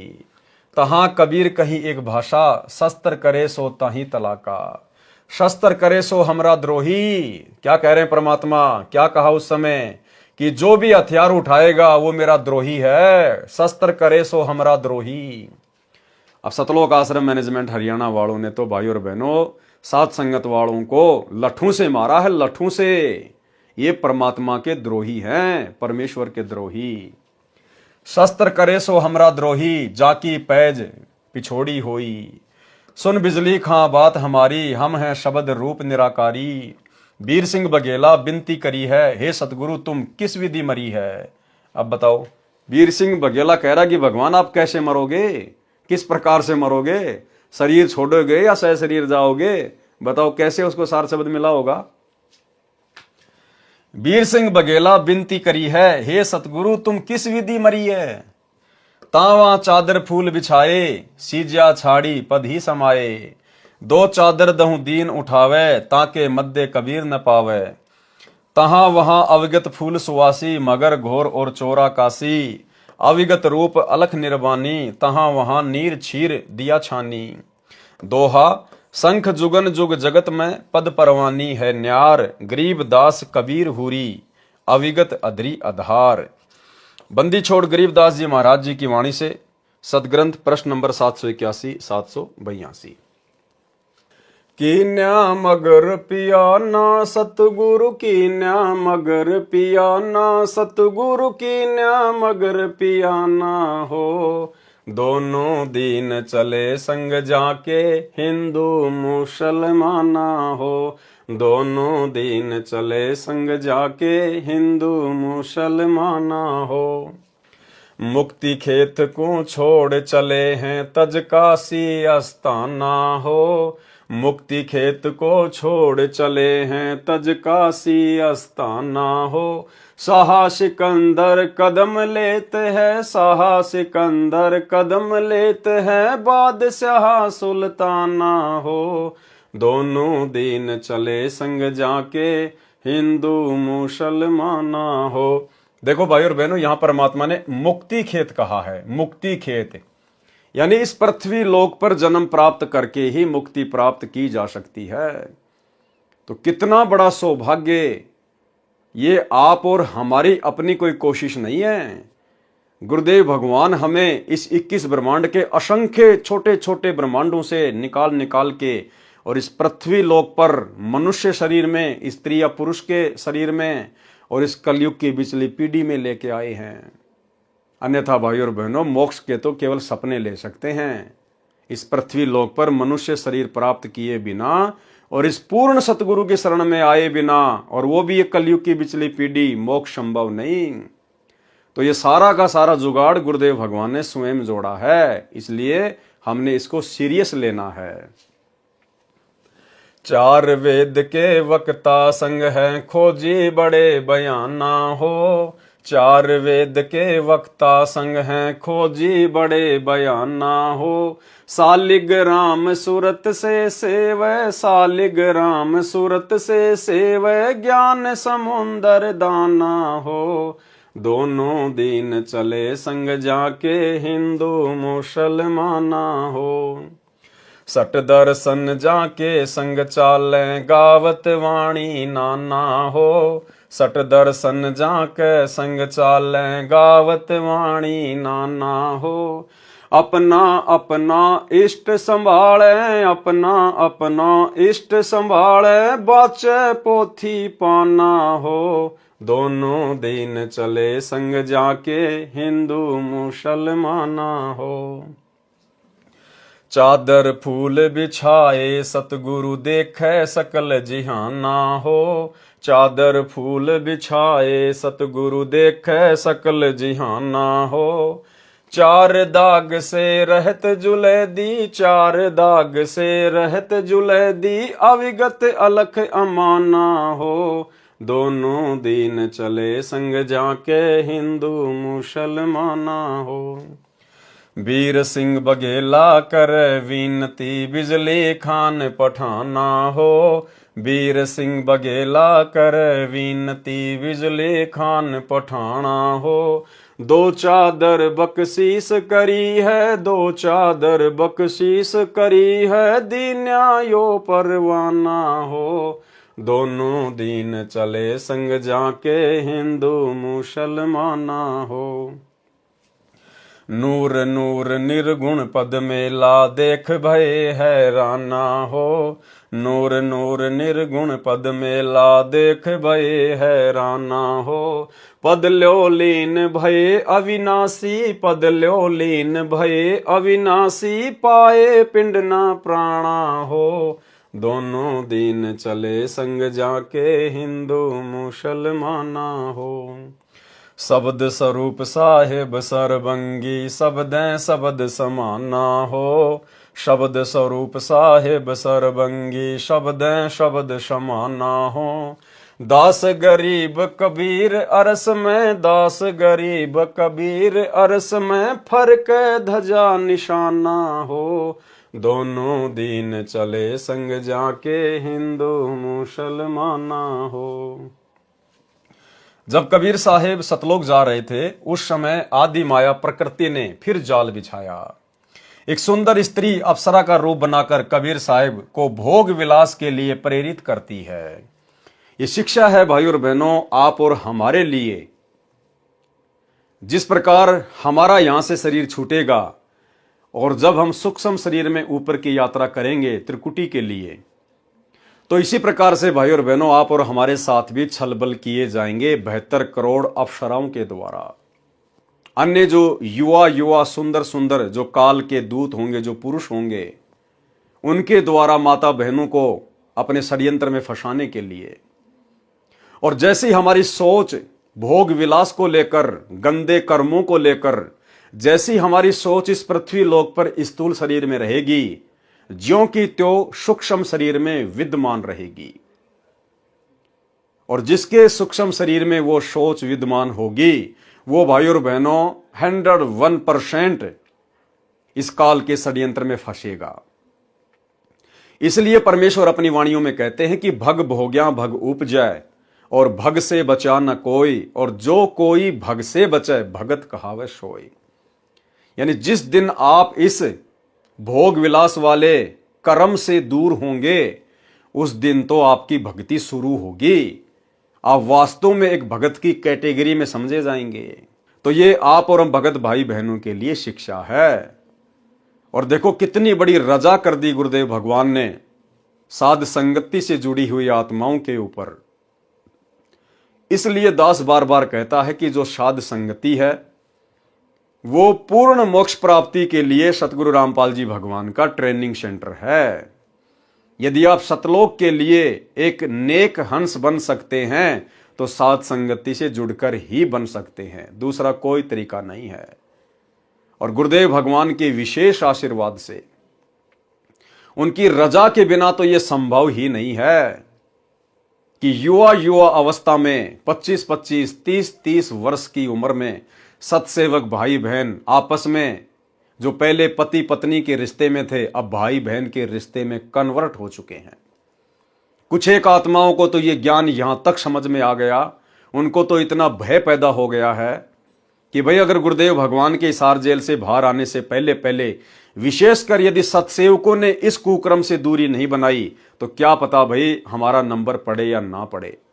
और उन्होंने ज्ञान को आधार बनाकर आपस में सलाह मशवरा करके सहमति करके दोनों ने, भगत और भगतमती ने, कि भाई भाड़ में जाए, ठीक है, शादी का हमारा संस्कार था वो पूरा हो गया है, दोनों मिलके अपनी भक्ति करेंगे। ना जाने ये कर्म भोग विलास वाले हम कितने असंख्य जन्मों से करते हुए आ रहे हैं। आज हमारे नाम के कितने गांव बसे होंगे, हमें क्या मिला, हमें क्या प्राप्त हुआ सिवाय लक 84 के। तो ये शरीर तो हमने अपने गुरुदेव के चरणों में समर्पित करना पड़ेगा। कोटि शीश तूने दे दिए यम राजा की फेट, एक शीश दे के देख ले सतगुरु अपने की भेंट। तो उन भाई बहनों ने तो, जिनके संतान भी नहीं है, उन्होंने भी भाई बहन के रिश्ते कायम कर लिए कि भैया मुक्ति चाहिए, मोक्ष चाहिए। ये कुकर्म करते तो असंख्य जन्म बीत गए। और यदि भाई और बहनों हमारी यही भावना यहां पर बनी रही तो जैसे ही हमारा शरीर छूटेगा तो सूक्ष्म शरीर में वही भावना रहेगी और काल हमें झपलेगा, क्योंकि यह तो हमें महसूस होगा ही नहीं कि हम त्रिकुटी की यात्रा पे जा रहे हैं। महसूस यही होगा कि हम तो किसी समागम में जा रहे हैं, सत्संग में जा रहे हैं, पता ही नहीं चलेगा। और वो हरकतें कर बैठेंगे, मन में वो दोष पैदा कर बैठेंगे। तो गुरुदेव भगवान अपने ऊपर लेकर आप और हमें समझा रहे हैं कि जब मैं मगहर से ऊपर जाने लगा, एक आम संत का रूप बनाकर, वो माया, वो दुर्गा मुझे पहचान नहीं पाई, मुझे जान नहीं पाई, और मेरे ऊपर डोरे डालने के लिए, मुझे अपने साथ में भोग विलास के लिए प्रेरित करने के लिए एक सुंदर स्त्री का रूप बनाकर, जिसको देखते आदमी पागल हो जाए, ऐसा रूप बना के मेरे सामने आई। गुरुदेव समझाना चाह रहे हैं कि तुम्हारे साथ भी यही होगा। इसलिए अपनी उस गंदी सोच को, उस गंदे कर्म को इस पृथ्वी पर, इस स्थूल शरीर में ज्ञान को आधार बना के त्याग दो। जब कबीर साहिब सतलोक जा रहे थे, उस समय आदि माया प्रकृति ने फिर जाल बिछाया। एक सुंदर स्त्री अप्सरा का रूप बनाकर कबीर साहिब को भोग विलास के लिए प्रेरित करती है। शब्द बंदी छोड़ गरीबदास जी महाराज जी की वाणी से, सदग्रंथ साहिब पेज नंबर 782। देखा मगर जहूरा सतगुरु, देखा मगर जहूरा सतगुरु, देखा मगर जहूरा हो। काशी में कीर्ति कर चाले, झिलमिल देही नूरा हो। काशी में कीर्ति कर चाले, झिलमिल देही नूरा हो। माया आदि अरस से उतरी बनी अप्सरा हूरा हो। माया आदि अरस से उतरी बनी अप्सरा हूरा हो। हम तो बरे कबीर पुरुष को, हम तो बरे कबीर पुरुष को, तू है दुल्ला पूरा हो। काशी में कीर्ति कर चाले, झिलमिल देही नूरा हो। माया कह कबीर पुरुष से, देखो बदन जहूरा हो। माया कह कबीर पुरुष से, देखो बदन जहूरा हो। अरस विमान सुरग में मंदिर, अरस विमान सुरग में मंदिर, भोगे हमको सूरा हो। काशी में कीर्ति कर चाले, झिलमिल देही नूरा हो। वो माया, वो दुर्गा अपने बाप के सामने आके खड़ी होगी, लेकिन पहचान नहीं पाई, और कहा कि देखो मेरा शरीर कैसे झिलमिल कर रहा है, देखो बदन जहूरा हो। अर्धनग्न होके खड़ी हो गई और कह रही है मैं तुम्हें अरस विमान दूंगी, मैं तुम्हें स्वर्ग में स्थान दूंगी, आप मेरे साथ में भोग विलास कीजिएगा। कहें कबीर सुनोरी माया, कुटिल नजर तुम घूरा हो। कि मेरे को ऐसे कुटिल नजरों से क्यों घूर रही है। कहे कबीर सुनोरी माया, कुटिल नजर तुम घूरा हो। जिन भोगी सोई कल रोगी, जिन भोगी सोही कल रोगी, हो गए धूरम धूरा हो। काशी में कीर्ति कर चाले, झिलमिल देही नूरा हो। कहते इस माया को, माया के बहुत सारे रूप बताए परमात्मा ने, इसमें स्त्री भोग भी एक माया है। और कहते हैं जिन जिन लोगों ने इस माया को भोगा है मेरी शरण में आने के बाद, कहते हैं वो हमेशा नीचे ही गिरा है। माया कहे कबीर पुरुष से, मैं हूं जग से दूरा हो। माया कहे कबीर पुरुष से, मैं हूँ जग से दूरा हो। मैं तुम्हारी पटरानी दासी, मैं तुम्हारी पटरानी दासी, राखों पलक हजूरा हो। काशी में कीर्ति कर चाले, झिलमिल देही नूरा हो। कहें कबीर सुनोरी माया, तुम हो लड्डू बूरा हो। कहें कबीर सुनोरी माया, तुम हो लड्डू बूरा हो। जो तुझे खावे सो बह जावे, जो तुझे खावे सो बह जावे, तास अकल के कूरा हो। यानी वो भगत जो मेरी शरण में आने के बाद भी तेरे चक्कर में पड़ा रहता है, कहते हैं वो तो बुद्धि से भ्रष्ट है। जो तुझे खावे सो बह जावे, जो तुझे खावे सो बह जावे, तास अकल के कूरा हो। काशी में कीर्ति कर चाले, झिलमिल देही नूरा हो। श्वेत मुकुट जहां श्वेत छतर है, बाजै अनहद तूरा हो। श्वेत मुकुट जहां श्वेत छतर है, बाजै अनहद तूरा हो। दास गरीब कहे सुनि माया, दास गरीब कहे सुनि माया, हमसे रहियो दूरा हो। काशी में कीर्ति कर चाले, झिलमिल नहीं दूरा हो। कबीर सागर सरलार्थ वाणी। माया सतगुरु से अटकी, माया सतगुरु से अटकी। फिर ये दुर्गा कबीर परमात्मा सतगुरु रामपाल जी भगवान के साथ में वाद विवाद करने लगी। जब देखा कि ये सीधे तरीके से मेरे जाल में नहीं फंस रहा है, फिर वाद विवाद करने लगी। माया सतगुरु से अटकी, माया सतगुरु से अटकी, जोगनी हमरे क्यों भटकी, जोगनी हमरे क्यों भटकी। कि मेरे रास्ते में क्यों आ रही है, मैं तो भगत हूं परमात्मा का, मुझे तो मोक्ष प्राप्त करना है, मैं इस माया वाया के चक्कर में पड़ने वाला नहीं हूं। यानी आप और हमारी भी सोच यही होनी चाहिए। यदि हमारे सामने भी जब हम त्रिकुटी की यात्रा करेंगे और अगर इस प्रकार की परिस्थितियां पैदा हो गई तो, लेकिन उस समय हम सामना जब करेंगे जब हम धरती पर वर्तमान में भक्ति करते करते इतनी दृढ़ता अपने अंदर पैदा करेंगे। हम तो भगली गर जोगी, हम तो भगली गर जोगी, हम ना माया के भोगी, हम ना माया के भोगी। अब जो वर्तमान में ही कार कोठी बनाने में, अपने बच्चों को बड़े बड़े इंजीनियर डॉक्टर बनाने में जो भगत लगे हुए हैं, बड़ी बड़ी स्कूलों में बड़ी बड़ी कोचिंग में पढ़ा रहे हैं, प्लाट पे प्लाट लेके पटके हुए हैं, वो भला फिर वहां कैसे बचेंगे। तो क्या कहा परमात्मा ने, हम नहीं माया के भोगी, हम नहीं माया के भोगी। तो मैं झगड़ा है भारी, तो मैं झगड़ा है भारी, मारे बड़ छतर धारी, मारे बड़ छतर धारी। सेवा कर सुमन की, सेवा कर सुमन की, हमको लागत है फीकी, हमको लागत है फीकी। यानी दुर्गा ने परमात्मा को बहुत सारे लोभ दिए और जो है प्रलोभ दिए, लेकिन परमात्मा ने कहा कि मेरे लिए तो सब फीके हैं, मेरी सुरती तो सतलोक में है। हमको लागत है फीकी, हमको लागत है फीकी। हमरी सार नहीं जानी, हमरी सार नहीं जानी, अरे तुत गाल दई घाणी, अरे तुत गाल दई घाणी। यानी दुर्गा ने उद्मस्त उतार दिया, हर प्रकार से हर चाल चली अपनी परमात्मा को फंसाने के लिए। चलती फिरती क्यों नाही तू, चलती फिरती क्यों नाही, हम रहते अवगत पद माही, हम रहते अवगत पद माही। हम रहते अवगत पद माही यानी हमारा ध्यान उस अविगत पद में है, हमारी सुरती सतलोक में है। हम यहाँ के किसी भी भोग के इच्छुक नहीं है। इंद्रदा राज कागदा विष्टा ना भोगा इंद्राणी नु। हमारे असली ज्ञान का भाई और बहनों उस समय पता चलेगा जब हम त्रिकुटी की यात्रा करेंगे, जब हमारे सामने रखे जाएंगे लोभ वो परलोभ।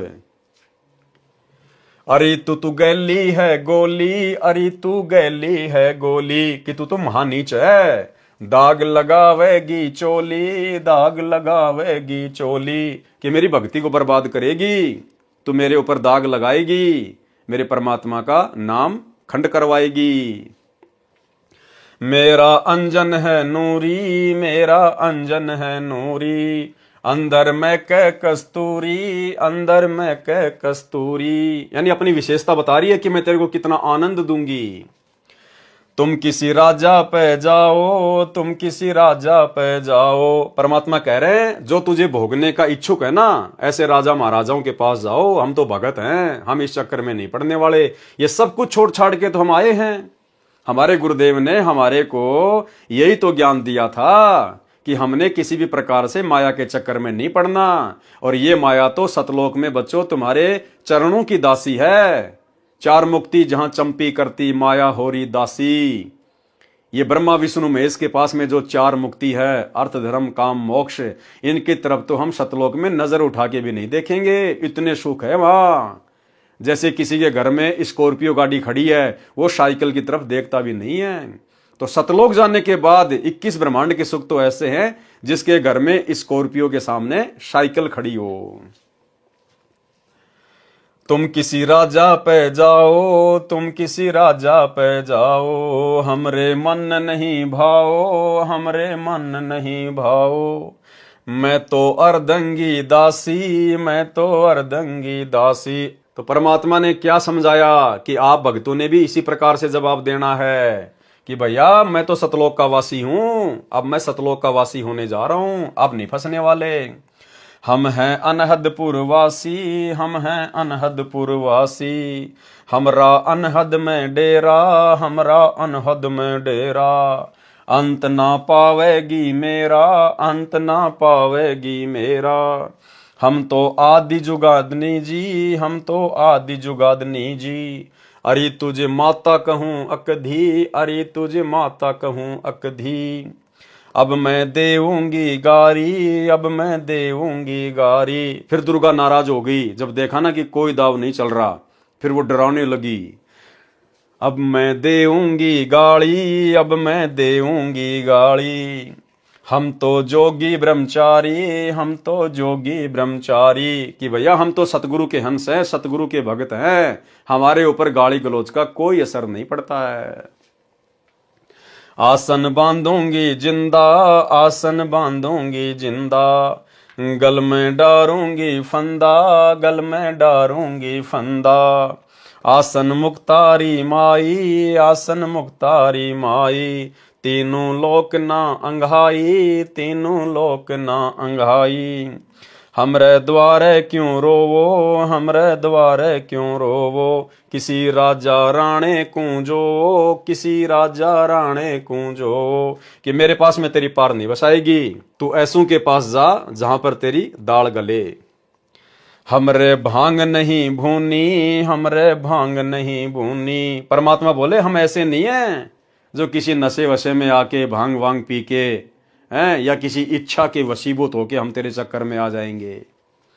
हमरे भांग नहीं भूनी, हमरे भांग नहीं भूनी। माया शीस कूट रोणी, माया शीस कूट रोणी। फिर अंत में सिर पीट के दुर्गा भाग गई वहां से कि भैया ये तो कोई तगड़े संत की शरण में है, ये तेरे जाल में फंसने वाला नहीं है।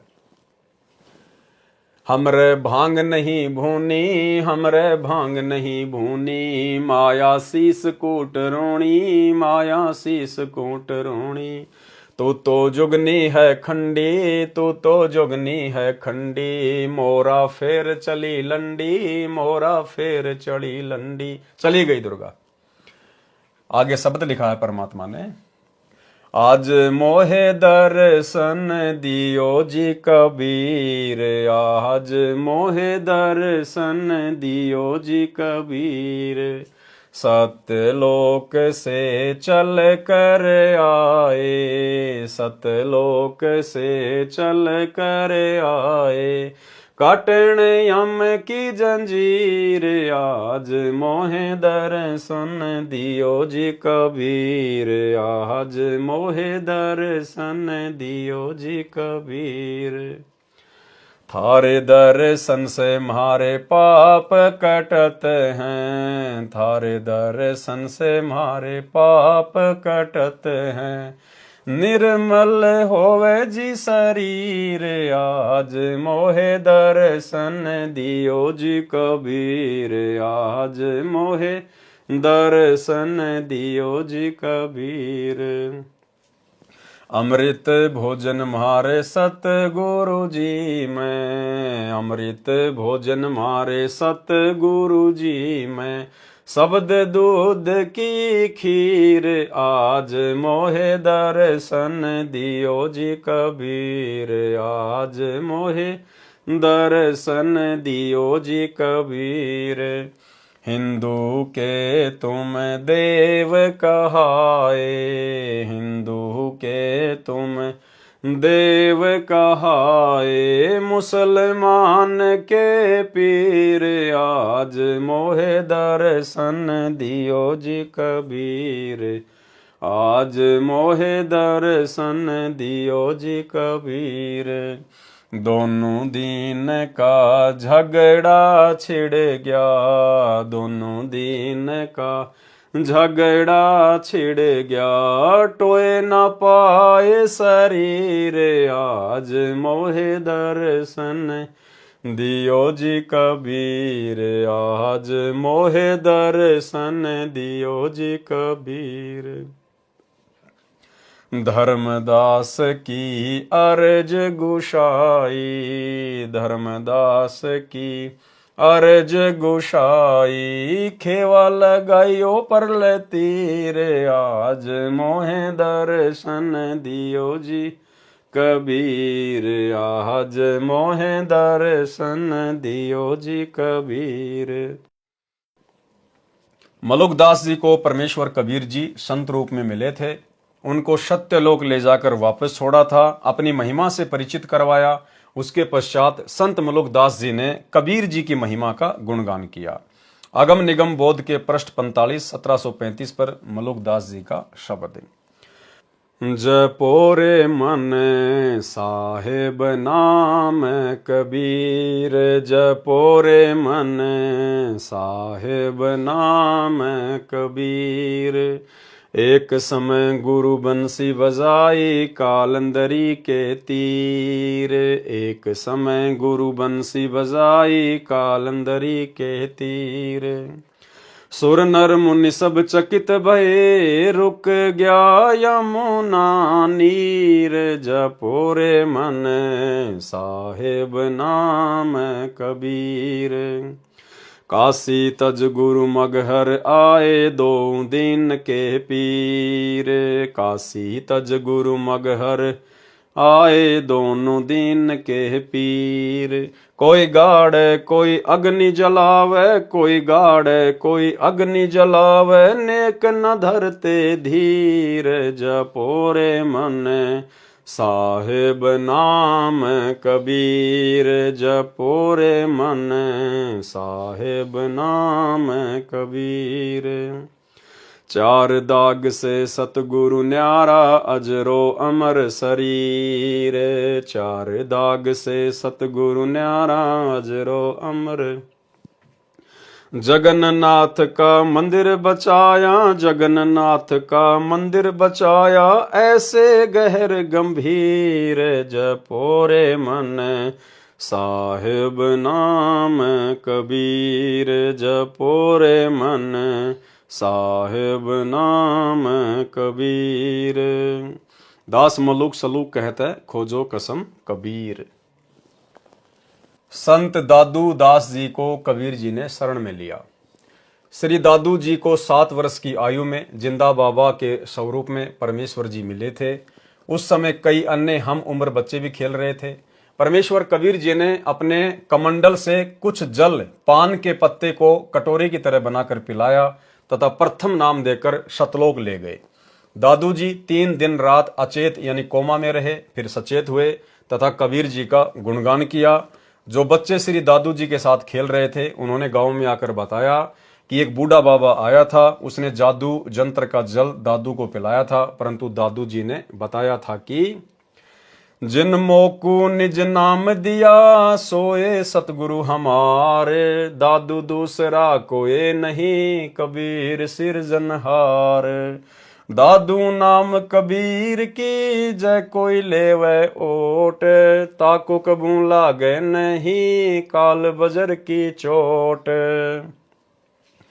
केरी नाम कबीर है विषम काल गजराज, दादू भजन परताप से भागे सुनत आवाज। अब हो तेरी सब मिटे जन्म मरण की पीर, श्वास उसास सुमर ले दादू नाम कबीर। स्पष्टीकरण, संत मलुकदास जी तथा संत दादू दास जी को परमेश्वर संत गरीबदास जी की तरह सतलोक जाने के पश्चात मिले थे। ये प्रकरण कबीर सागर में नहीं था, बाद में लिखा गया है। अगम निगम बोध पेज 44 1734 पर नानक जी का शब्द है, वाह वाह कबीर गुरु पूरा है, वाह वाह कबीर गुरु पूरा है। पूरे गुरु की मैं बलि जाऊं, पूरे गुरु की मैं बलि जाऊं, जाका सकल जहूरा है, वाह वाह कबीर गुरु पूरा है, वाह वाह कबीर गुरु पूरा है। अधर दुलूचे पड़े गुरुवन के, अधुर दुलूचे पड़े गुरुवन के, शिव ब्रह्मा जासूरा है, वाह वाह कबीर गुरु पूरा है, वाह वाह कबीर गुरु पूरा है। श्वेत ध्वजा फरकत गुरुवन की, श्वेत ध्वजा फरकत गुरुवन की, बाजत अनहद तूरा है, वाह वाह कबीर गुरु पूरा है, वाह वाह कबीर गुरु पूरा है।